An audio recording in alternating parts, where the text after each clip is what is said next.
The sidewalk didn't just crack beneath her heels, it recoiled, like the concrete itself knew what was coming.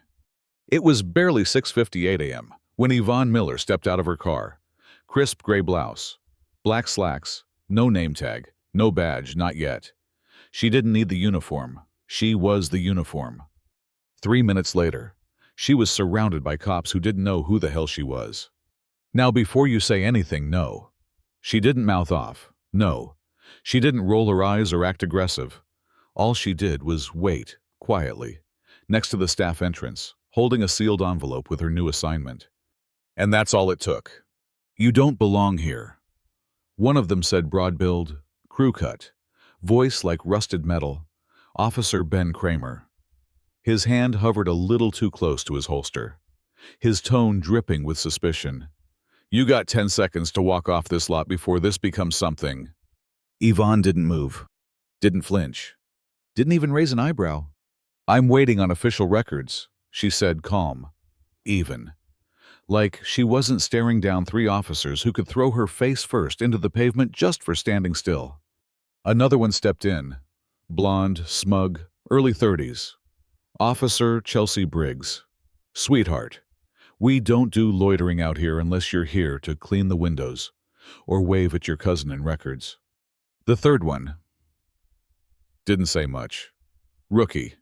Looked barely 25. Held a styrofoam coffee cup like it was a shield. Name tag read Officer Theo Morales. Sir. He didn't insult her, but he didn't stop them either. And that silence, that's how rot spreads. Yvonne slowly pulled out her badge. Held it in the open, no theatrics, no threats, just facts. Chelsea scoffed. "That's laminated. Come on." Ben leaned in, his tone turning darker. "Either you walk or we cuff you. Don't make us drag this out." And still, Yvonne just watched them, like she was watching a slow-motion car crash. You could tell she wasn't scared. She was recording, with her eyes, every detail, every badge number, every smirk. Then she turned, calmly, and walked right past them, into the building. And that was the moment the air shifted. Because see, what they didn't know was she was the new deputy commander of the entire precinct. The one who just got transferred in to clean house. Yeah, that happened. Inside, whispers spread like wildfire. Some had already heard the rumors, others stared as Yvonne entered the conference room and stood at the front, not with files or greetings, but with a remote in her hand and silence behind her eyes. Then she clicked. The screen behind her lit up. A grainy photo, a young black man in uniform, badge shining, smile tight but proud. "This is Officer Darren Miller," she said, "my brother." Dead silence. He served for 9 years. Never drew his weapon.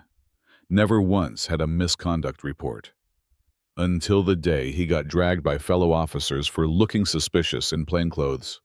In his own precinct. He left the force 2 months later. He never came back.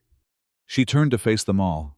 "And yet, some of you still think your badge gives you the right to decide who belongs." Chelsea shifted in her seat. Ben stared at the wall. Theo looked down at his now cold coffee, hands trembling just slightly. Yvonne stepped forward. "I watched you this morning. I watched what you did, what you didn't do. And I'm not here to punish. I'm here to rebuild what your silence has broken." Then she paused, let the air settle, and added, "But make no mistake, change is coming, with or without your permission." Now here's the twist you didn't see coming. That rookie Theo. He walked into her office later that day, hat in hand, heart in throat. "I should have stopped them," he said. I froze. I knew it was wrong, but I told myself I didn't want to escalate. That didn't help, did it? Yvonne didn't yell, didn't lash out. Just looked at him like a mirror he couldn't escape. "Do better tomorrow," she said. "That's what matters." He left quietly. And that might have been the end until 24 hours later. He sent a confidential report, audio recording, full testimony.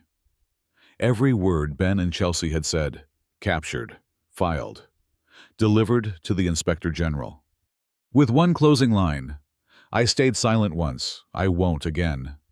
Meanwhile, Chelsea's laugh from that morning, "Yeah, Someone had caught that too. Cell phone footage. No sound, just her smirking, arms crossed, while a black woman was berated in public. It hit social media like gasoline on fire. Thousands of comments. Some called for her badge. Some wanted more than that. Chelsea's boyfriend texted her, "Were you really laughing?" Her mom called her, "Please don't say anything online." She didn't. But it was too late. Yvonne didn't gloat. She didn't post a statement. She didn't clap back. She just kept showing up, calm, composed, unshakable. One by one, the whispers in the precinct turned into stares of reflection or shame. At the next disciplinary hearing, Yvonne sat in full uniform beside a rep from the State Oversight Board. Lisa Chang, stone-faced, efficient. They played the audio. Ben's voice boomed from the speaker. "You don't belong here." Then Yvonne leaned forward, her voice quiet but sharp. "Tell me, Officer Kramer, who does belong?" He didn't answer, just clenched his jaw like it might protect him.